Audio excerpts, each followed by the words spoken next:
হরে কৃষ্ণ। মা, তো তুমি আজকে কি রান্না করছো? আজকে আলুর ভিতরে ছানা বানাচ্ছি। দেখেন কিভাবে আলুটাকে কুচ্ছি। এইভাবে আপনারা আলুটাকে আস্তে আস্তে করে চামচি দিয়ে কুড়ে নেবেন। আমি ঠিক এইভাবে কুড়েছি। আর এখানে আলু সিদ্ধ করা আছে আরও। আর আমি এখানে দেখেন কতগুলো আলু কুড়ে নিয়েছি অলরেডি।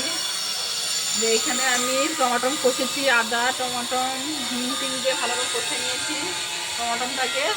আপনারা এইভাবে পনিরটাকে কষে নেবেন। আর আমি এটা কীভাবে পনিরে ঢোকাবো দেখেন। এই পনিরটা নিয়ে আমি এর ভিতরে পুরটা ভরে দেবো, পনিরের পুর। আমি এইভাবে পুরো পুরটাকে ভালো ঠেকে ঠেকে বানাবো। খেতে খুব দারুণ লাগে এই রেসিপিটা। খুব সুন্দর হয় এই রেসিপি। দেখেন আমি এইভাবে করে ভরে নিয়েছি। তারপরে আমি এটাকে আগে আপনারা ছাড়াবেন না, আগে পুরটাকে ভরে নিয়ে তারপর ছাড়াবেন। তারপরে এটাকে আমি ভালো করে ছাড়িয়ে নিচ্ছি।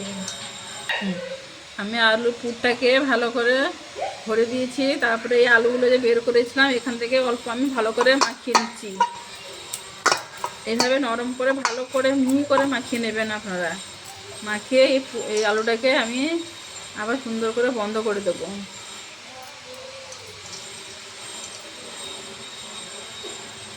দেখেন আমি কি সুন্দর করে আলুটাকে বন্ধ করে নিয়েছি।